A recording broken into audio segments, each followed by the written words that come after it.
Good afternoon, classmates. This is Terry Leap, and I'm coming to you today to talk about Margaret Newman and her theory of health as expanding consciousness. This is a presentation that was put together by myself and classmate Amy Tishnell. So hopefully you will glean something from it. You will learn something about this theorist and her contribution to nursing. So let's get started.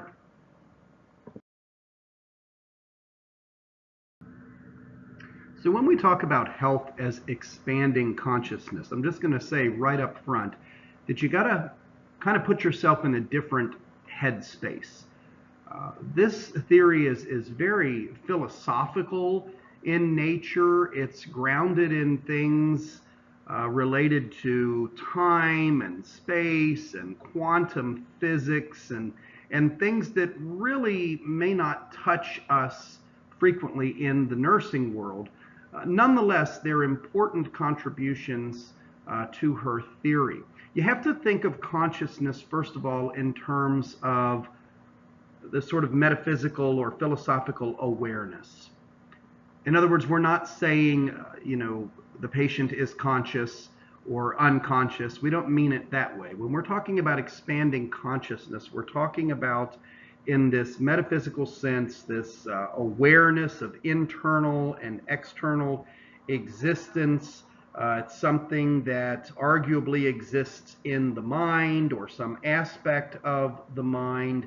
It has to do with cognition, experience, feeling, perception. And the way that Newman is going to use this term has to do with our growing awareness of our health situation. So you can see the quote that's here at the bottom of the slide. This is a quote from Newman in 2008 when she says, "We have to embrace a new vision of health. Our caring must be linked with a concept of health that encompasses and goes beyond disease. The theory of health as expanding consciousness provides that perspective." So you get the sense right away that we're talking about more than just vitals and labs and X's and O's and tangible or objective things. We're talking on a different plane about something that is a little bit more related to our awareness collectively as a species, as a race, as a people, and just as individual human beings. You may find yourself disagreeing with some of her concepts throughout this presentation, and that's okay. I just want to present it in a way that helps you to understand what Newman meant by these terms. So we'll move along. We'll continue by talking a little bit more about Margaret Newman's background and credentials. She was born in 1933 in Memphis, Tennessee. Incidentally, I'll go ahead and mention, because I was curious to know, she has since died in 2018, just a few years ago. But she was born in 1933 in Memphis, Tennessee, and initially found herself pursuing dual bachelor's degrees in both home economics and English from Baylor University in Texas. Now, there is some confusion about the dates. I looked at different sources and saw different dates, but 1954 or thereabouts appears to be the date that she graduated from Baylor with degrees unrelated to nursing. But then something very important happened. She returned home in about 1954, 1955, and devoted herself full-time to caring for her dying mother. Her mother, who had amyotrophic lateral sclerosis, which we also call Lou Gehrig's disease, was in a state of decline.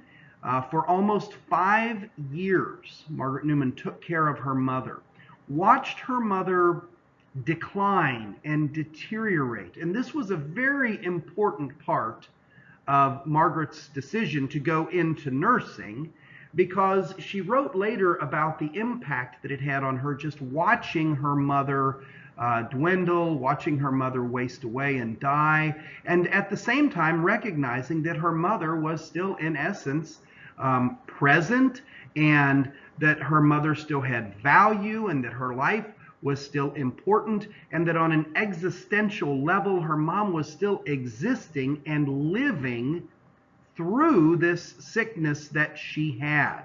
So after her mom's death, she returns to school to study nursing at the University of Tennessee in Memphis. Again, conflicting dates appear in the research I did, but around 1962, she graduates with her nursing degree. She goes on to pursue a master's degree in medical surgical nursing and teaching from the University of California in San Francisco in 1964. And then in 1971, receives her doctorate in nursing science and rehabilitation from New York University.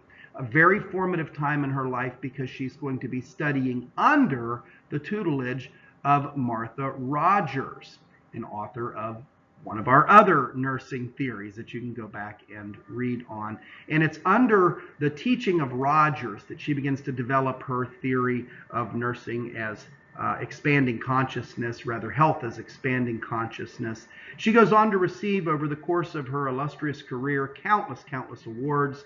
You can see the list on page 359 in your book, but she did receive Distinguished Scholar in Nursing Awards from New York University, the Sigma Theta Tau Award for Excellence in Research, and then she was declared to be a living legend by the American Academy of Nursing. I believe that was in 2008, listed in our book. So many accolades and a lot of academic support for her career. Now, what you'll find as you read through the chapter is that Newman draws on a wide range of sources that become sort of the academic foundations for her theory of health as expanding consciousness. We've already mentioned that she drew very heavily upon her own personal experience of taking care of her mother, an experience that cannot be overstated, that really shaped and formed a foundation for her later theories. But also, being tutored under Martha Rogers, she studies and engages with Rogers' Science of Unitary Human Beings, which was published in 1970. She also draws heavily upon Hegel's fusion of opposites, or what we call Hegelian dialectic, a theory that is more prominent in philosophy and social sciences, but she's going to use that idea of the Hegelian dialectic, an idea that focuses on the dynamic and evolving nature of ideas, the pursuit of truth through dialogue and synthesis. Hegelian dialectic is a philosophical framework, really, that encourages readers and thinkers to think critically. It encourages open-mindedness, conversation, and the seeking of middle ground. And she's going to use Hegelian dialectic to help form the foundation of her own theory. She also draws from Bentab's theories on life as expanding consciousness, on Bohm's theory of implicate order. And as I mentioned earlier, this is fascinating because Bohm is actually a physicist who's writing about quantum theory and about the movement of molecules in space and in time. And she's going to draw from this and bring this around to a nursing theory. Also, Jung's theory of human evolution is going to be very important to understanding Newman's use of pattern and pattern recognition. And finally, she draws off of a published paper by Moss in 1981 that speaks about the existential experience of love as the highest level of consciousness that we can attain. And of course, that's going to play a role in her theory. Newman's going to acknowledge this, that various theories have contributed to her theory, but she was careful to clarify in her own words that her theory was her own. It was enriched by these others, but not necessarily based on all of these theories. So to better understand Newman's theory of health as expanding consciousness, we have to understand her use of terms. For example, she's not going to use the term health in the way that we are accustomed to hearing the word. Typically, we set up health as an ideal, that we are all on this sort of linear path moving towards better and greater health. But she doesn't define it that way. She uses the definition of health as the pattern of the whole of a person. And this is going to include any disease processes in that person. And these diseases are a manifestation of the pattern of the whole. This is all based on the premise that Newman asserts that life is an ongoing process of expanding consciousness. She uses that Hegelian dialectic to bring together the opposites of disease with its complete opposite of non-disease or absence of disease, to create this new concept of health. She sees health as something that is relational, and it is patterned and emergent and unpredictable and unitary, intuitive, innovative. It's not just this traditional linear view of cause and effect that can be predicted, that is rational, that is controlled. No. In her eyes, the concept of health is this pattern of the whole of a person and includes everything about their life, their being, their existence. Likewise, she uses the term pattern, which is defined for us on page 361, as information that depicts or illuminates the whole and brings understanding to all the relationships and all the events of the person's life at once. Pattern is what she says identifies an individual as a particular person, whether that's a genetic pattern, a voice pattern, a movement pattern. She uses terms like movement, diversity, and rhythm, to see that pattern is somehow intimately involved in the energy exchange and transformation of consciousness.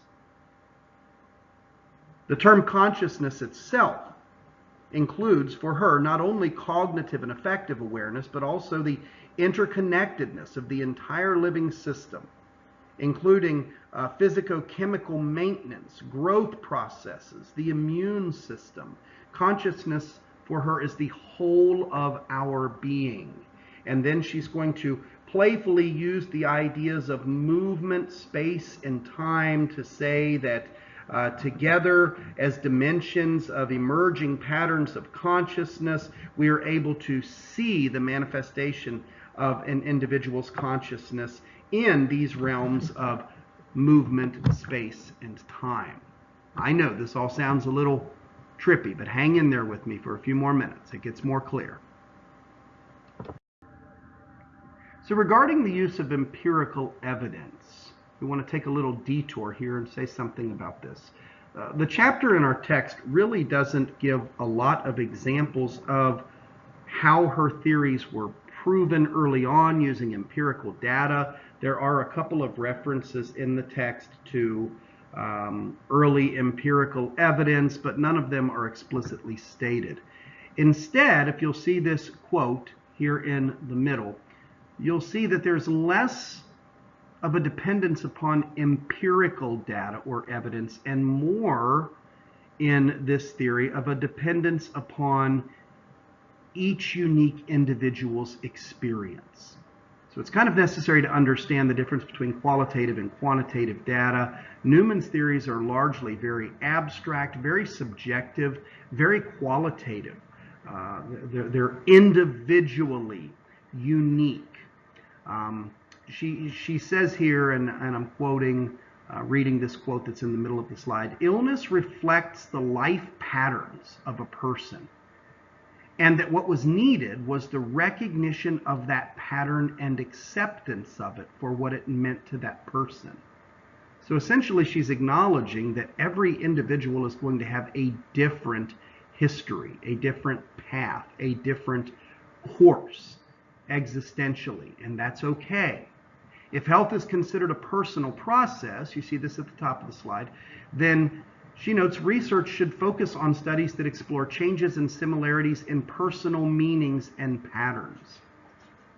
So you're not going to see a lot of heavy reliance upon numbers and research data and studies that were done, large, widespread studies with big numbers. Instead, you're going to be looking at more individual experiences and expansion of consciousness, individual case studies. So we've already touched on the notion in Newman that health, as traditionally defined, is sort of a state of wellness, but for Newman that's not the case. She sees health as a more all-inclusive term to describe the whole being of the individual. And from that definition, she develops the following assumptions that support her theory of health. And these assumptions are listed on page 362. For example, she says, health encompasses conditions that were heretofore described as illness, or in medical terms, pathology. In other words, it's that holistic view. The whole person includes the individual as well as their pathology, their disease, their sickness. Number two, these pathological conditions, she states, can be considered a manifestation of the total pattern of the individual. And number three, the pattern of the individual that eventually manifests itself as pathology is primary, and this exists before structural or functional changes. So look how this flows into the fourth major assumption. Even if you remove the pathology in and of itself, that's not going to change the long-term sort of consciousness, the pattern of the individual. If becoming ill, assumption 5, is the only way an individual's pattern can manifest itself, then that is health for that person. So it's from these assumptions that she's going to set forth her major thesis, which is that health is in fact the expansion of one's individual consciousness. One's individual consciousness. So what does this really mean for us? Where the rubber meets the road, how does this impact us as nurses? You begin to see that there are some theoretical assertions that she makes. For example, regarding the role of nurses, Newman is going to emphasize the primacy of relationships as the focus of nursing. That nurse-client relationships, as well as the relationships within the client's lives, are the most critical factor for changing the health consciousness. She uses this nurse-client relationship to dig deeper into a dialectic, a discussion, a relationship. Nurses are to facilitate this pattern recognition that she spoke of in clients by forming relationships with them at critical points in their lives and connecting with them in authentic ways. This image on the right-hand side of the slide is intended to illustrate one of the major premises of her theory, which is that as the lives of the patient and the nurse intersect, there's a connection point at which the nurse is able to use relationship, conversation, dialectic to dig deeply and discover patterns in the individual's life, to discover patterns in the individual's personal relationships, and patterns that may manifest themselves as sickness or unwellness. Her definition of person is not very revolutionary. She identifies persons as individuals who are identified by their individual patterns of consciousness. And although she does include family and community in this definition, there's nothing revolutionary about her definition of person. Her definition of environment, and you see here we're talking about the four major elements of the meta-paradigm of nursing: nursing, person, environment, and health. And in terms of environment, she never really specifically or explicitly defines what environment means, except that it is the larger whole which contains the individual consciousness. The assumption is that all matter in the universe possesses consciousness, but at different levels, and that the individual's consciousness is a part of a larger environment, a larger consciousness. In terms of defining health and seeing the way that her theory relates to health, she sees health as that fusion of disease and non-disease, creating a synthesis. Health is the pattern of the whole, and wholeness, she says, cannot be gained or lost. Becoming ill does not diminish wholeness within this perspective, but rather wholeness then takes on a different form. This all feeds back into that period in her life when she was caring for her mother, and she could see that even in her sick and declining state, her mother was still an individual with a unified wholeness, with a consciousness that was growing and developing. Disease didn't take that away from her mother, but she was still a whole being. And she wants us to see this as nurses that care for individuals.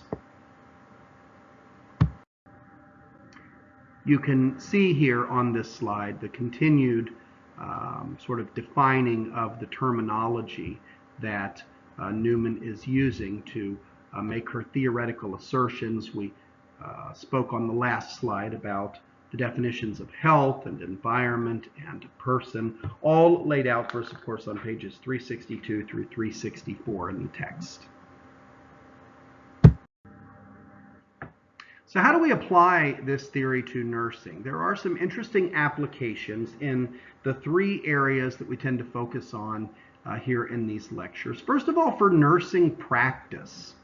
Nursing practice. This theory has a very unique application to us as practicing nurses.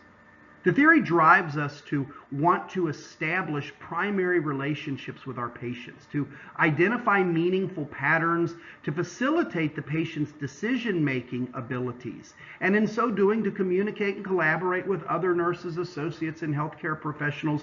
Really what Newman wants us to do is to dig deeply into a person's life, to understand their evolving consciousness, their experiences, what brought them to the place that they find themselves in when their life is intersecting with your practice as a nurse. The role of the nurse in this experience is really helping individuals recognize their own patterns, their own existence, their own ontological being. And this is going to help result in the illumination of action possibilities that might open the way for transformation.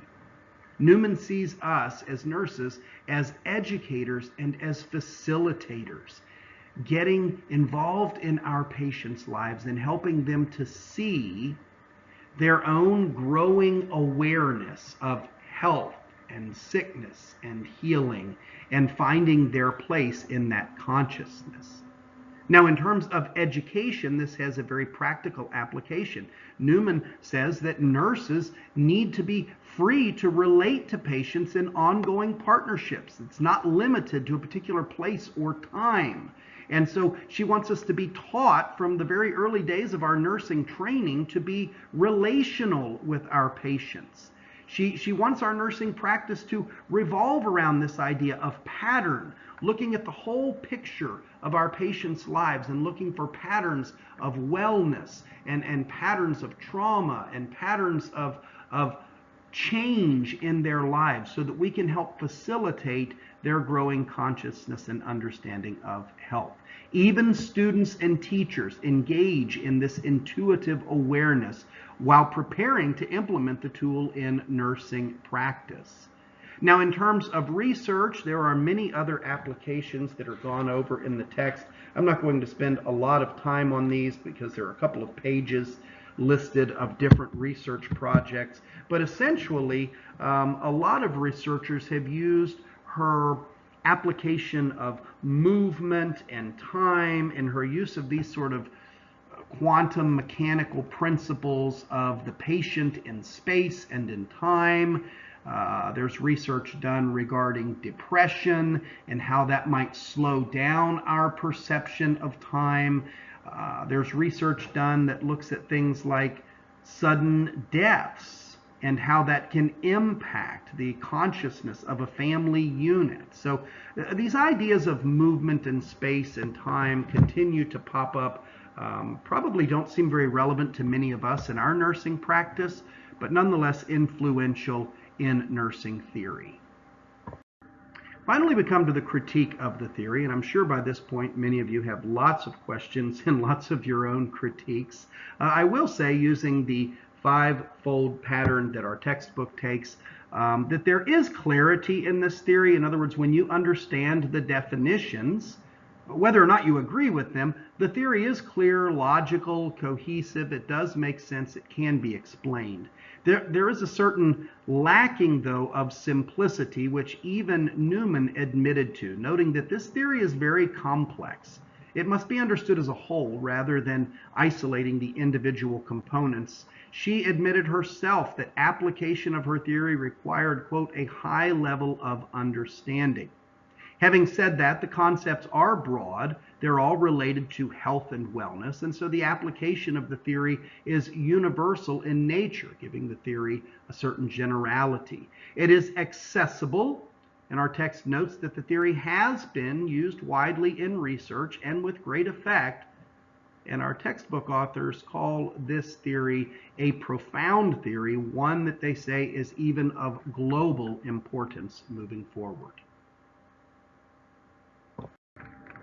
So finally, I'll draw this presentation to a close by asking you to reflect on what we've gone over and what's presented in the chapter. What are your thoughts on Newman's health as expanding consciousness? What aspects of this theory can be applied to your everyday nursing practice?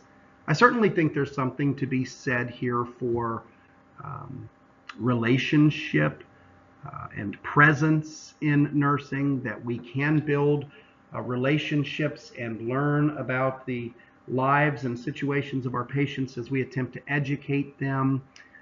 There's certainly a great need for that. But what are the concepts that you struggle with in this theory?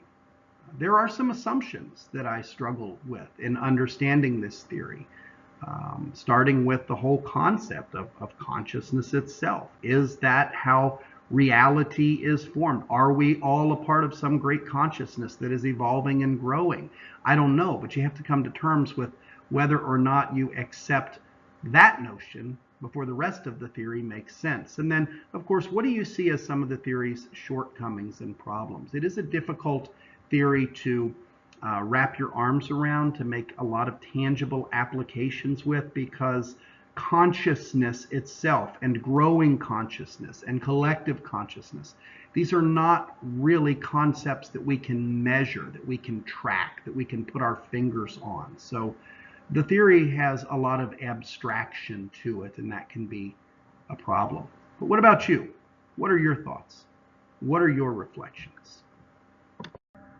And we will close with the references that were used in creating this presentation, namely our textbook, but also at least one article that I drew from the NIH website about Margaret Newman's life and theory.